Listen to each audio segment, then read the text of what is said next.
Did you know that throughout history, quiet women behind convent walls were actually shaping the world in profound ways? Could it be that some of the most aidable figures, from the medieval ages to the 20th century, were German nuns?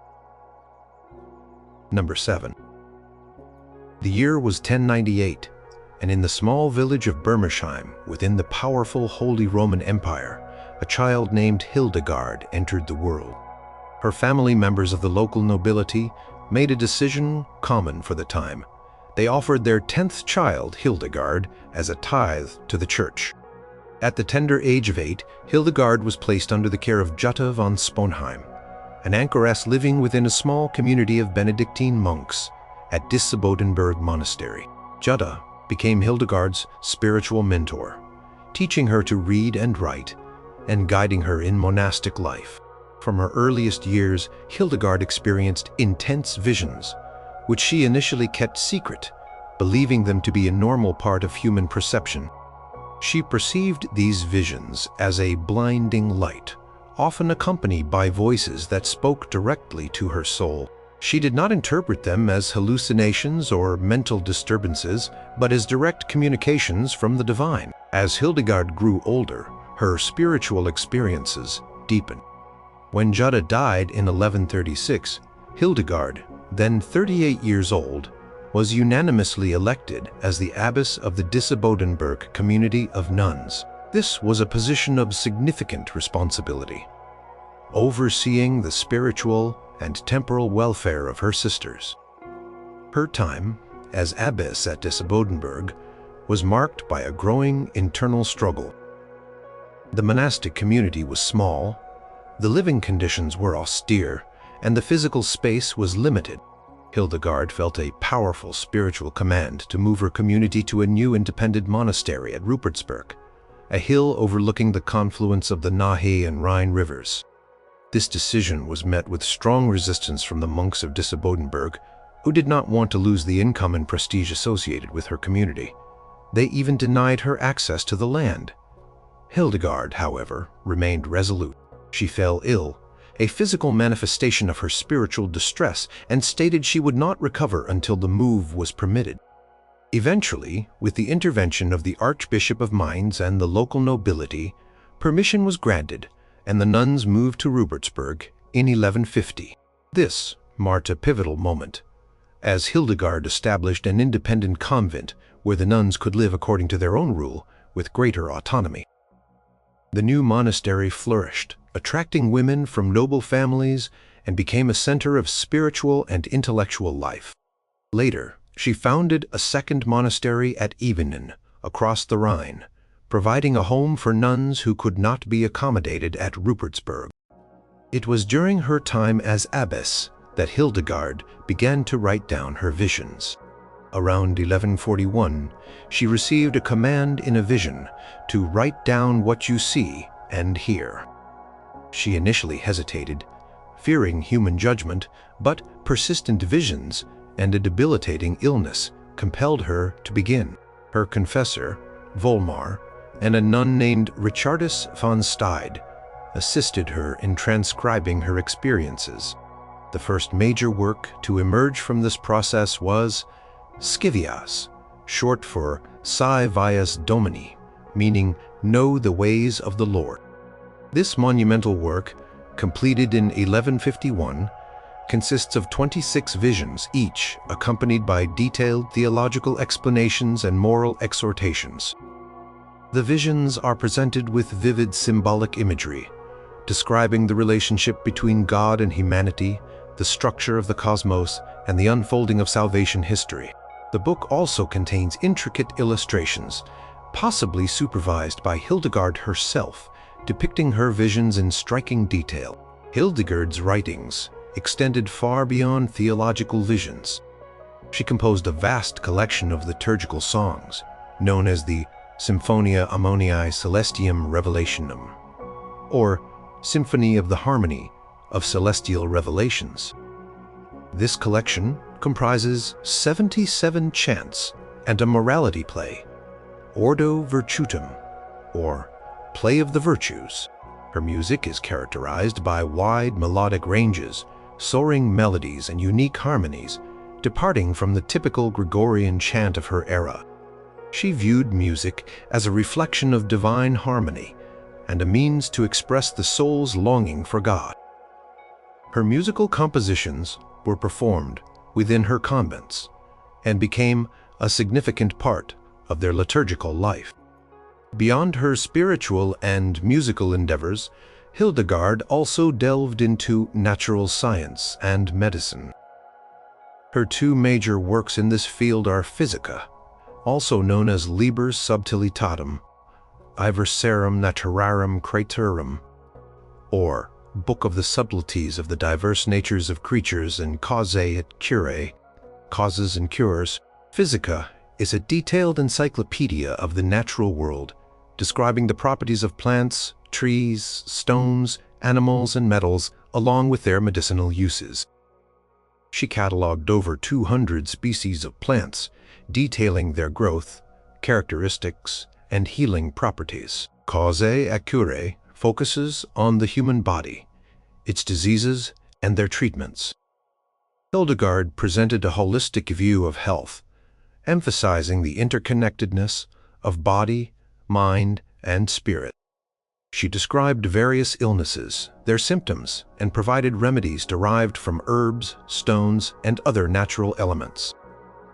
Her medical writings also incorporated concepts of humors and their balance, common in ancient and medieval medicine, but she often added her own unique observations and insights derived from her visions. She emphasized the importance of diet, hygiene, and the spiritual well-being of the patient. Perhaps one of Hildegard's most remarkable achievements was her engagement with the world outside the convent walls.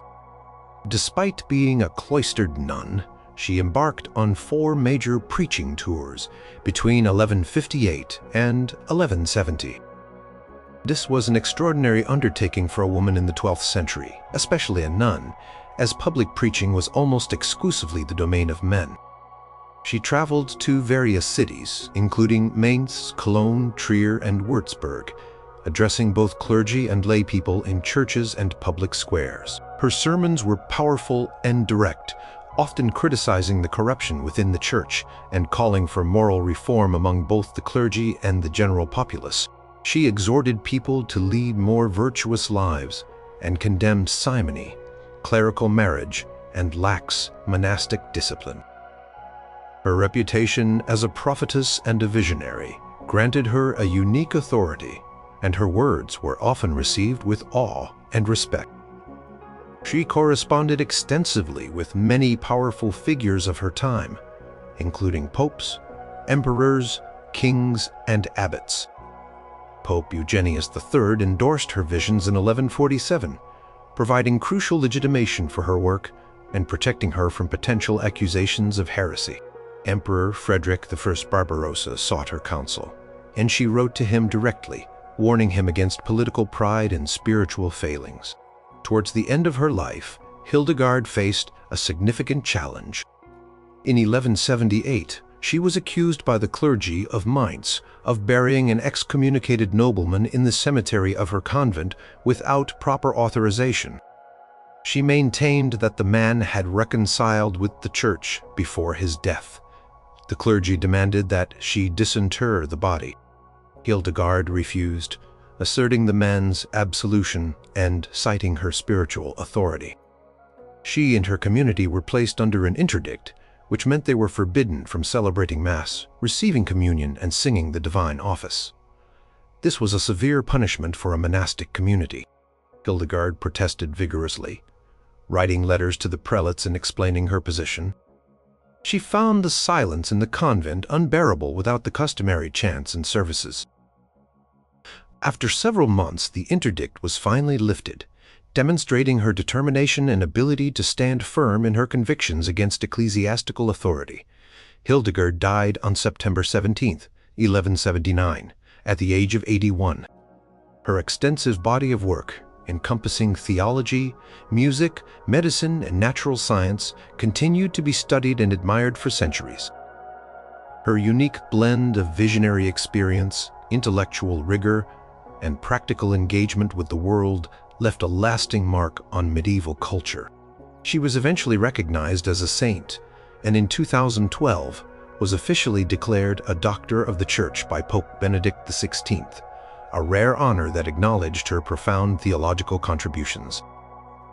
Her life demonstrated a remarkable capacity for leadership, intellectual curiosity, and spiritual conviction, pushing the boundaries of what was considered possible for a woman in the medieval world. Number 6. Lioba of Fulda. In the early 8th century, a young girl named Lioba was born in Wessex, a powerful kingdom in Anglo-Saxon England. Her exact birth year is not definitively known, but it is generally placed around 710. She came from a noble and pious family, and from a young age, she was dedicated to a life of religious service. Lioba was sent to the Benedictine monastery of Wimborne, a double monastery with both male and female communities, overseen by the abbess Teta. Wimborne was renowned as a center of learning and spiritual discipline, attracting students from across Anglo-Saxon England. Under Abbess Teta's strict but nurturing guidance, Lioba received a comprehensive education. She studied scripture, Latin, and classical texts, and immersed herself in the monastic rule. Her intelligence, piety, and diligent study became apparent to her teachers and fellow nuns. She excelled in her studies and grew in spiritual maturity, quickly earning a reputation for her wisdom and devotion. At this time, a great movement was stirring in the heart of Germania. Boniface, an Anglo-Saxon missionary and a relative of Lioba, was actively working to establish and reform the church in the lands east of the Rhine. He faced immense challenges, including pagan resistance, the vastness of the unexplored territories, and the need for organized religious institutions. Boniface realized that for his mission to truly succeed, he needed more than just male monks and priests. He understood the vital role that educated and devout women could play in establishing Christian communities, particularly in educating women and children and setting up monasteries for women. He wrote to Abbess Teta at Wimborne, requesting that she send him women who could assist in this monumental task. Boniface specifically asked for Lioba, having heard of her exceptional qualities. Responding to Boniface's call, Lioba, along with several other nuns, embarked on a perilous journey across the English Channel and into the heart of continental Europe. Their journey was not an easy one, traversing wild landscapes and navigating unfamiliar cultures. Upon their arrival in Germania, they joined Boniface and his growing mission. Boniface, recognizing Lioba's abilities, entrusted her with a significant responsibility. Around 742, he appointed her as the abbess of a new Benedictine monastery at Tauberchesesheim in the region of Franconia, a vital area for his missionary efforts. This monastery was specifically founded for women, and it became a crucial center for the spread of Christianity in the region. Under Lioba's leadership, the monastery at Tauberchesesheim flourished. She organized the monastic life according to the Benedictine rule, emphasizing prayer, manual labor, and scholarly pursuits. The nuns copied manuscripts, embroidered vestments, and engaged in agricultural work, making the monastery largely self-sufficient. Lioba ensured that the nuns received a thorough education, just as she had at Wimborne. The convent became known not only for its spiritual rigor, but also for its academic excellence. Women from noble families and common backgrounds joined the community, seeking spiritual enlightenment and education. The monastery served as a beacon of Christian faith and learning in a region that was still undergoing conversion and consolidation.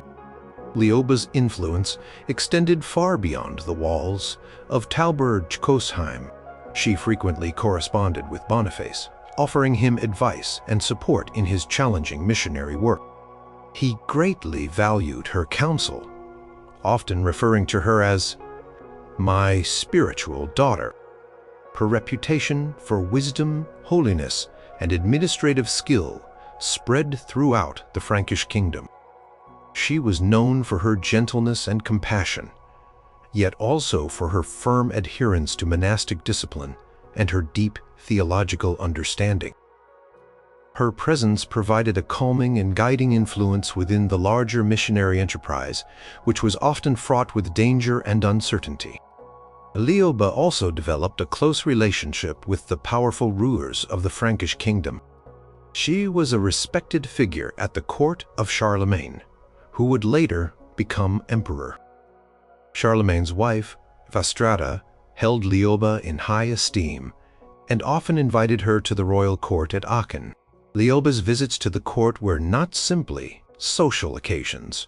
They were opportunities for her to offer spiritual guidance and counsel to the royal family. She was particularly respected for her ability to interpret difficult passages of Scripture and her sound judgment in matters of faith and governance. Her presence at court demonstrated the significant role that educated and holy women, particularly abbesses, could play in the political and spiritual life of the era. She helped bridge the gap between the nascent church institutions and the powerful secular rulers. Lioba's administrative skills were critical to the establishment and growth of other female monastic foundations in the region. Although Taubertschassheim remained her primary residence, she oversaw the founding of daughter houses and trained abbesses to lead them. These monasteries served as vital centers for the education of women, providing an alternative to marriage and family life, and offering opportunities for intellectual and spiritual development. They also played a role in the economic development of their surrounding areas, clearing land for agriculture and engaging in various crafts. When Boniface was martyred in 754, Lioba felt his loss deeply. She continued his work, embodying the principles of monasticism and missionary zeal that he had instilled. She remained abbess of Taubertschassheim until her later years, stepping down to prepare for her own death. Historical accounts describe her as having lived a life of unwavering dedication to God and service to others. She died around the year 782 at the monastery of Schornsheim, near Mainz. Following her wishes, she was buried in the crypt of the monastery of Fulda, close to the grave of her revered cousin and mentor, Saint Boniface. Her relics were later translated to a side altar in the Fulda monastery church. Lioba's life illustrated the pivotal role that Anglo-Saxon nuns played in the Christianization of Germany. Her leadership at Taubertschassheim established a model for female monasticism in the Frankish kingdom, creating centers of learning, piety, and social stability. She trained generations of nuns who continued to spread Christian values and education. Her personal relationships with powerful figures like Charlemagne and Boniface demonstrated the respect and influence she commanded. Lioba's contributions helped lay the groundwork for the robust monastic tradition that characterized the medieval German church and played a crucial part in the cultural and spiritual development of early medieval Europe. Number 5. Katharina von Bora. The year was 1499, and in the small German village of Lippendorf, near Leipzig, a future figure of historical change was born, Katharina von Bora. Her family belonged to the minor Saxon nobility, a social class with limited means. Tender age of 5, after her mother passed away, Katharina was sent to a Benedictine convent in Nimsch, near Grimma. This was a common practice for daughters from less affluent noble families, providing them with an education and a respectable place in society. At the age of 10, she was transferred to the Cistercian convent of Marienthron in Nimsch, where her aunt was already a nun. It was within the walls of this convent that Katharina spent her formative years, receiving her education and being prepared for a life of monastic vows. In 1515, at the age of 16, she took her vows as a Cistercian nun, committing herself to a cloistered life. For several years, Katharina lived the disciplined life of a nun, devoted to prayer, manual labor, and communal living. However, outside the convent walls, the world was undergoing a profound transformation. Martin Luther, a former Augustinian monk, had ignited the Reformation with his critiques of the Catholic Church. His writings and sermons, advocating for salvation by grace through faith alone and challenging monastic vows, began to circulate widely.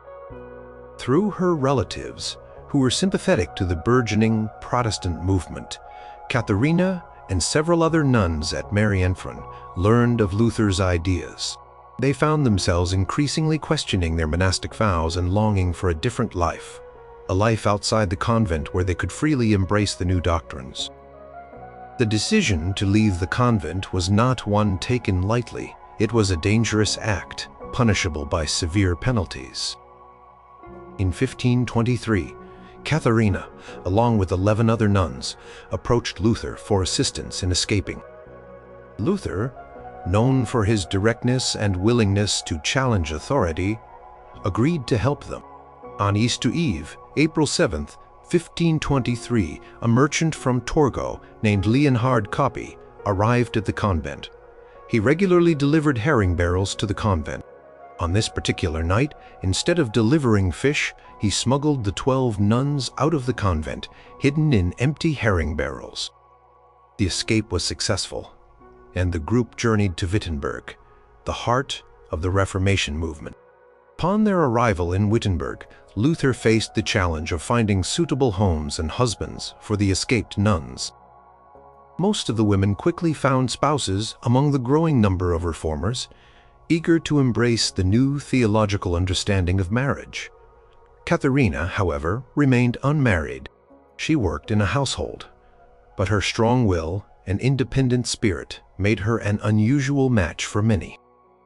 Luther himself initially tried to arrange a marriage for her with a number of suitors, including a doctor and a pastor, but Katharina expressed her clear preference. She would marry either Nicholas von Amsdorf, a pastor, or Martin Luther himself. Luther, a former monk who had publicly advocated for clerical marriage but had not yet considered it for himself, was surprised by her forthrightness. Despite initial hesitation and some public scandal, Luther decided to marry Katharina. Their engagement was announced on June 13, 1525, and they were married that same evening in a small ceremony attended by close friends. Their public wedding ceremony and feast followed on June 27.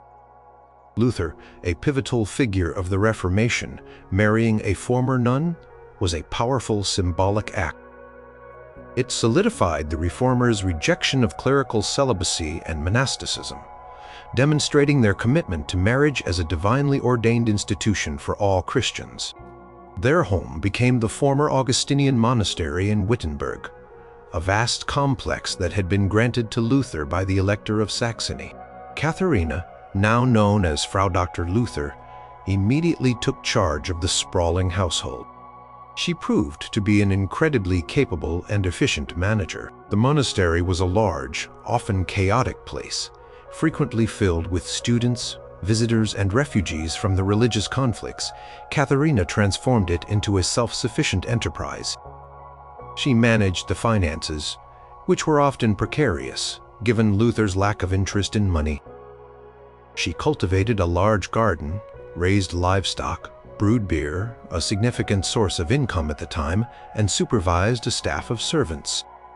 She was also a skilled nurse, caring for her frequently ailing husband and their children. Katharina and Martin Luther had 6 children: Hans, Elizabeth, Magdalena, Martin, Paul, and Margothy. In addition to their own children, they also adopted 4 orphan nieces and nephews, making their household a bustling and lively place. Katharina was a devoted mother, ensuring her children received a good education and were raised in a pious environment. Her practical abilities and strong character provided Luther with a stable and supportive domestic life, freeing him to focus on his theological writings, sermons, and lectures. She was not just a housekeeper. She was an intellectual companion for Luther, engaging in theological discussions at the dinner table and sometimes challenging his views. Luther often referred to her affectionately as "my rib" or "my Katie." Their marriage, though initially scandalous to some, became a model for Protestant clerical marriages, emphasizing the importance of family life and the sanctity of marriage. It demonstrated that a fulfilling spiritual life could be lived within the context of a family, not just within the confines of a monastery. Katharina faced numerous challenges during her marriage: the constant threat of plague, which often afflicted Wittenberg, financial difficulties, and the personal pain of losing two of her daughters, Elizabeth and Magdalena, in childhood. She managed to maintain the household through these hardships, exhibiting resilience and resourcefulness. After Martin Luther's death in 1546, Katharina faced severe financial hardship. Luther, true to his disregard for worldly possessions, left no will, and his modest inheritance was complicated by debts and legal disputes. Political turmoil of the Schmalkaldic War, 1546 to 1547, further exacerbated her difficulties. She was forced to flee Wittenberg multiple times, once to Magdeburg and later to Torgau, enduring considerable poverty and displacement. She tried to maintain the property and her children's inheritance, appealing to various princes for support, but her struggles continued. Katharina von Bora died on December 20th, 1552, in Torgau, after an accident involving a runaway cart.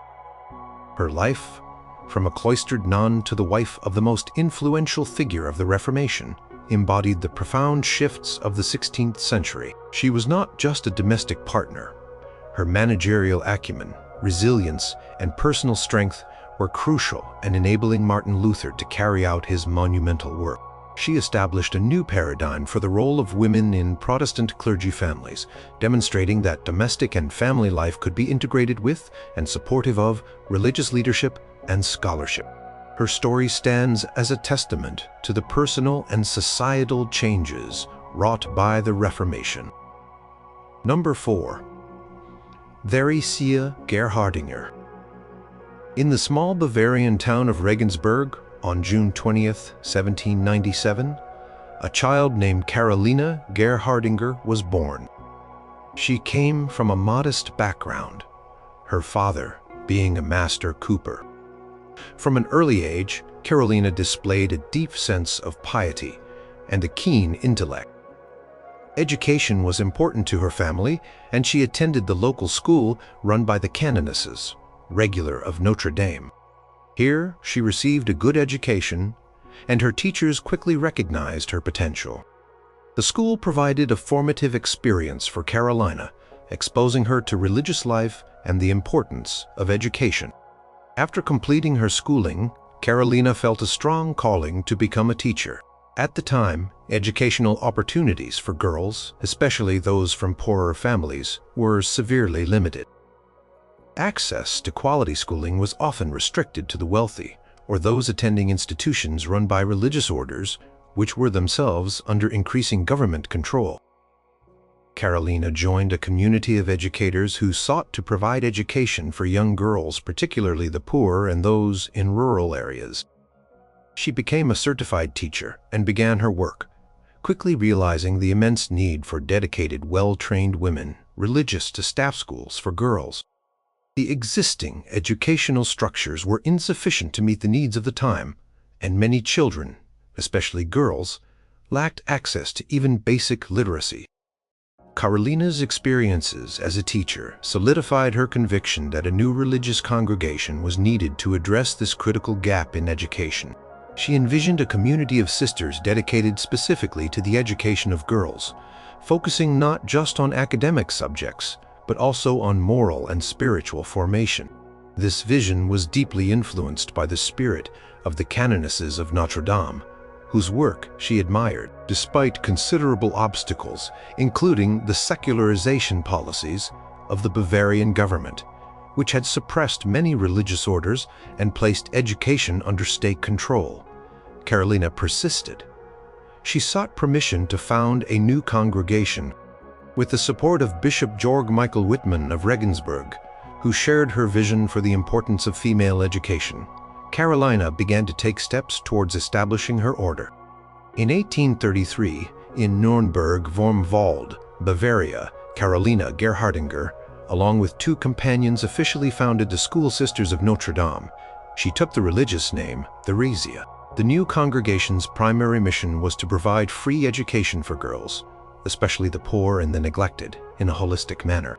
Their educational philosophy emphasized the dignity of each child, the importance of fostering intellectual and spiritual growth, and the development of practical skills. They aimed to educate girls in a way that would prepare them for life, whether in the home or in a professional capacity, instilling strong moral values and a deep faith. The early years of the congregation were fraught with challenges. The Bavarian government, under the influence of Enlightenment ideas, was wary of independent religious orders and sought to control education closely. Mother Theresia had to navigate complex bureaucratic hurdles, obtain approvals, and demonstrate the value and effectiveness of her schools to the state. The sisters often faced poverty and difficult living conditions, relying on divine providence and the generosity of benefactors. Despite these difficulties, the congregation grew. Their schools, known for their high standards and compassionate approach, quickly gained a reputation for excellence. Mother Theresia traveled extensively throughout Bavaria, establishing new foundations and overseeing the expansion of her order. She personally trained many of the early sisters, ensuring they were well prepared for their teaching roles and deeply committed to the mission. A significant turning point for the School Sisters of Notre Dame occurred in 1847. At the request of Bishop Michael O'Cronas of Pittsburgh, Pennsylvania, who needed sisters to educate the growing population of German Catholic immigrants in the United States, Mother Theresia made a courageous decision. Despite the dangers and uncertainties of transatlantic travel, she sent a group of 5 sisters to North America. This marked the beginning of the congregation's international expansion. Mother Theresia herself journeyed to the United States in 1847 to 1848, a demanding voyage for a woman of her time. She visited the new foundations, provided guidance to the sisters, and helped establish their presence in a new land. Her vision was truly global, recognizing the need for education not just in Bavaria, but wherever marginalized communities required it. Under Mother Theresia's leadership, the School Sisters of Notre Dame became a major force in female education globally. She established the Mother House in Munich in 1850, which became the administrative and spiritual heart of the congregation. She developed the constitution and rules of the order, providing a framework for its spiritual life and educational mission. Her dedication to the education of girls, particularly the poor, remained unwavering throughout her life. She believed that education was a powerful tool for social upliftment and spiritual formation, enabling individuals to live more fulfilling lives and contribute positively to society. Mother Theresia Gerhardinger died on May 9, 1879, at the age of 81, having devoted her entire adult life to her calling. At the time of her death, her congregation had grown exponentially, with hundreds of foundations and thousands of sisters serving in schools across Bavaria, other parts of Europe, and North America. Her legacy was the creation of a vast educational network that empowered countless girls and women through access to quality education. She demonstrated that a single individual driven by a clear vision and unwavering perseverance could overcome significant obstacles to establish an institution with far-reaching impact. Her work profoundly shaped the landscape of female education, providing opportunities that had previously been unavailable to many, and continuing to do so through her flourishing congregation. Number 3. Maria Theresia Bonsel. Regina Prootman, who would later be known as Mother Maria Theresia Bonsel, was born on September 17, 1830, in Opp, a town in the Sauerland region of Westphalia, Germany. She came from a devout and prosperous middle-class family. From her childhood, Regina displayed a strong inclination towards religious devotion and a deep sensitivity to the suffering of others. She was known for her piety and her compassionate nature. As she grew older, she became increasingly aware of the social problems prevalent in her community. The mid-19th century in Germany was a period of significant social upheaval, characterized by industrialization, poverty, and inadequate healthcare, especially for the working class and the poor. Regina witnessed firsthand the struggles of her neighbors and felt a growing call to address these needs through direct service. Regina Prodman felt a distinct vocational call to dedicate her life to God and to the service of the poor and sick. She was particularly drawn to the Franciscan charism, which emphasized poverty, humility, and service to the marginalized. However, the existing religious orders in her area did not fully align with her vision for an active, contemplative life that combined spiritual adoration with direct social work. She envisioned a new community that would integrate the profound spiritual practice of perpetual adoration of the Blessed Sacrament with practical, charitable works in hospitals, schools, and orphanages. With the guidance of her spiritual director, Father Johannes Steele, and the support of her family, Regina took the courageous step of establishing a new religious congregation. On July 20th, 1863, along with two companions, Regina Prodman founded the Sisters of St. Francis of Perpetual Adoration in Olpe. She took the religious name Maria Theresia. The new congregation's charism was unique. It combined an intense, uninterrupted adoration of the Blessed Sacrament with active ministry to those in need. This blend of contemplative prayer and practical service was innovative for its time and reflected Mother Maria Theresia's profound understanding of spiritual life, intertwined with social action. The sisters immediately began their work, starting with simple but vital services. They opened a small hospital to care for the sick, many of whom had no access to medical attention. During a severe typhus epidemic that swept through the region, the sisters tirelessly nursed the ill, often risking their own lives. They also took in orphans, providing them with food, shelter, and education. Their compassionate service quickly earned them the respect and admiration of the local community. Congregation began to grow, attracting women who shared Mother Maria Theresia's vision of active charity rooted in deep prayer. However, the late 19th century in Germany was also a period of intense anti-Catholic sentiment, particularly during the Kulturkampf culture struggle initiated by Chancellor Otto von Bismarck. Prussian government sought to assert state control over the Catholic Church, suppressing religious orders, closing monasteries, and expelling religious personnel. Mother Maria Theresia and her nascent congregation found themselves directly in the path of this persecution. In 1875, laws were enacted that severely restricted religious orders, forbidding them from engaging in education and social work, and eventually leading to the dissolution of many communities. The sisters' schools and hospitals were threatened with closure, and their very existence was jeopardized. Facing the severe restrictions of the Kulturkampf, Mother Maria Theresia made a critical decision to ensure the survival and continuation of her congregation's mission. Recognizing the growing need for sisters in the United States, particularly among German Catholic immigrants, she responded to a request from Bishop Joseph Dwenger of Fort Wayne, Indiana. In 1875, she sent a group of sisters to Lafayette, Indiana, to establish a foundation there. This move was not only an act of faith, but also a strategic decision to preserve the congregation's active ministries away from the hostile environment of Germany. The Sisters in America quickly established themselves, opening hospitals, schools, and orphanages, serving the needs of the immigrant communities. Mother Maria Theresia maintained close contact with her sisters in America, providing guidance and support through extensive correspondence. Despite the challenges in Germany, she continued to oversee the congregation's growth on both continents.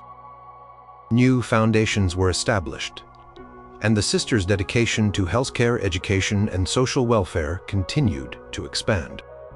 She guided the congregation through financial difficulties, legal battles with the state, and the practical challenges of rapid growth. She ensured that the sisters remained faithful to their unique charism of perpetual adoration and service.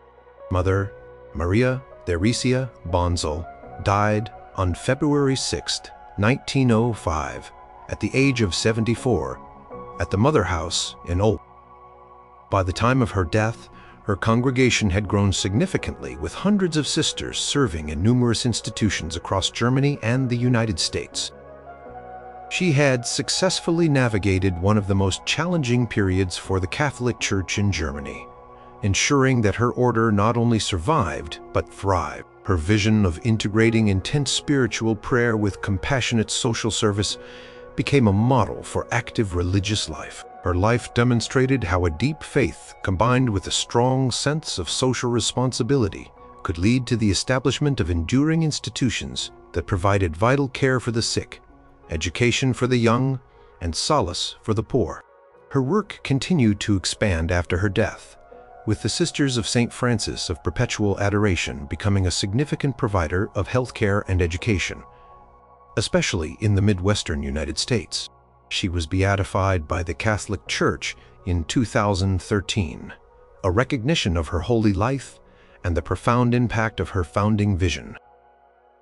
Number 2. Mother Paschalina Lehnert. Josephina Lehnert was born on August 25, 1894, in Ebersberg, Bavaria, a small town in southern Germany. She came from a large and religious family, and from an early age, she felt a call to religious life. In 1913, at the age of 19, Josephina entered the congregation of the Sisters of the Holy Cross in Altötting, a teaching order. She took the religious name Sister Paschalina. Her early years in the convent were dedicated to traditional monastic duties and preparation for service. She demonstrated intelligence, efficiency, and a strong sense of duty, qualities that would later define her unique historical role. In 1918, a pivotal assignment came to Sister Paschalina. Eugenio Pacelli, then the Apostolic Nuncio, the Pope's diplomatic representative to Bavaria, requested a sister from her congregation to manage his household. Sister Paschalina was chosen for this role. She began her service in Munich. Her duties were initially those of a housekeeper, managing the domestic affairs of the nunciature. However, she quickly proved to be far more than a simple housekeeper. She demonstrated remarkable organizational skills, meticulous attention to detail, and an unwavering loyalty. She handled the household finances, organized official events, managed staff, and ensured the smooth running of Pacelli's demanding diplomatic life. As Pacelli's career advanced, Sister Paschalina accompanied him. When he was transferred to Berlin in 1925 to become the nuncio to Prussia, she moved with him, continuing her role in his new residence. In 1929, Pacelli was recalled to Rome and elevated to the rank of Cardinal Secretary of State, one of the highest positions in the Vatican. Sister Paschalina again moved with him to Rome, establishing herself as the indispensable manager of his Roman household. Her role grew significantly. She not only managed his domestic life, but also screened visitors, organized his demanding schedule, handled his correspondence, and oversaw his personal affairs. She became a gatekeeper, determining who had access to the cardinal, a position that naturally afforded her considerable influence. When Cardinal Pacelli was elected Pope Pius XII in 1939, Sister Paschalina remained at his side in the Vatican. This was an unprecedented situation. Never before had a woman, a nun, maintained such a close and continuous personal relationship with the reigning pontiff. She continued to manage his private apartments within the Apostolic Palace, overseeing his meals, clothing, and daily needs. Her presence provided Pius XII with a sense of stability and continuity in his immensely demanding role as head of the Catholic Church. Her efficiency and discretion were highly valued by the Pope. During the tumultuous years of World War II, Sister Pasolina's role expanded even further. Rome itself was under threat, and the Vatican became a center for humanitarian efforts. She managed the vast network of charitable activities directed by Pius XII. She organized the distribution of food, medicine, and other supplies to war victims, refugees, and displaced persons throughout Rome and beyond. She oversaw soup kitchens, organized transport, and managed relief funds, personally handling large sums of money designated for aid. Thousands of people, many of them Jewish, found refuge in convents and other church institutions in Rome under directives from the Vatican, and Sister Pasqualina played a hands-on role in ensuring their welfare and safety. Her practical initiatives were crucial in the Vatican's humanitarian efforts, even if largely unpublicized at the time. Sister Pasqualina was known for her strong will and her protective nature towards Pius XII.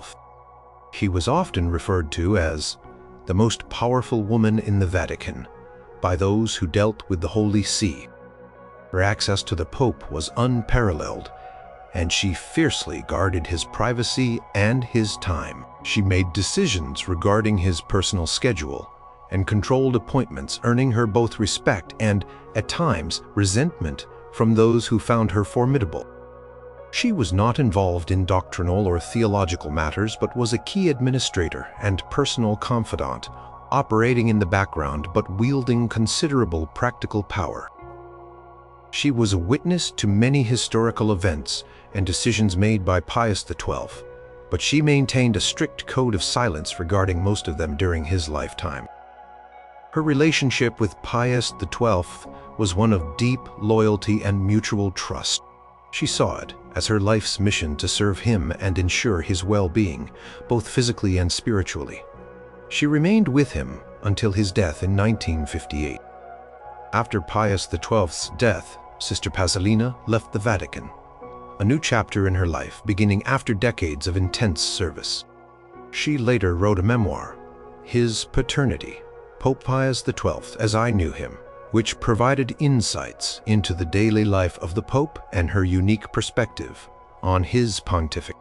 The memoir offered a personal account of his character, his challenges, and her unwavering devotion. Mother Pasolina Lehnert died on November 13, 1983, in Vienna, Austria, at the age of 89. Her life demonstrated how an individual in a seemingly secondary role could exert significant influence through competence, loyalty, and access to power. She managed the personal and humanitarian operations of one of the 20th century's most pivotal religious leaders, becoming a silent force within the Vatican during a period of global upheaval. Her story highlights the often unseen but crucial contributions of women in historical contexts where formal power structures excluded them. Number 1. Edith Stein. Edith Stein was born on October 20, 1891, in Breslau, then part of Germany, now Wrocław, Poland. She was the youngest of 11 children in an observant Jewish family. Her father, a successful timber merchant, died when Edith was just 2 years old. Leaving her mother to raise the large family and manage the business, Edith displayed exceptional intelligence from a young age. She was a brilliant student, known for her sharp mind and insatiable curiosity. As a teenager, she declared herself an atheist, moving away from the religious traditions of her upbringing. Edith pursued higher education, which was still a pioneering path for women in her era. She studied philosophy, psychology, German literature, and history at the University of Breslau and later at the University of Göttingen. Her academic brilliance quickly became apparent. She became a student of Edmund Husserl, the renowned founder of phenomenology, a philosophical school that focuses on direct experience and consciousness. Edith proved to be one of Husserl's most gifted and dedicated students, becoming his assistant in 1916. In 1917, she completed her doctoral dissertation on the problem of empathy at the University of Freiburg, earning a summa cum laude. This work was a significant contribution to phenomenology, exploring the nature of understanding another person's experiences. Despite her academic achievements, Edith faced significant barriers as a woman in academia. She was denied habilitation, a postdoctoral qualification necessary for a university professorship in Germany, simply because of her gender. This limitation was a source of frustration, but she continued her philosophical work, independently publishing articles and reviews. A profound turning point in Edith's life occurred in the summer of 1921. While visiting friends, she happened upon the autobiography of Saint Teresa of Avila, a 16th-century Spanish Carmelite mystic. She read the book through the night and found herself deeply moved. This encounter sparked a profound spiritual journey that culminated in her conversion to Catholicism. On January 1, 1922, Edith Stein was baptized into the Catholic Church. Her decision was a deeply personal one, driven by intellectual conviction and spiritual experience, but it was also a significant break from her Jewish heritage and caused some pain within her family. Following her conversion, Edith initially believed her path lay in continuing her academic pursuits, but with a renewed Christian perspective. She taught at the Dominican Sister School in Speyer from 1923 to 1931, where she lectured on pedagogy, philosophy, and theology, bringing her rigorous philosophical training to bear on religious thought. During this period, she dedicated herself to writing, producing several significant works that sought to synthesize Husserl's phenomenology with the philosophy of Thomas Aquinas and Christian theology. Her major work, Finite and Eternal Being, explored the relationship between creation and God, human freedom, and the nature of knowledge, integrating existential and scholastic approaches.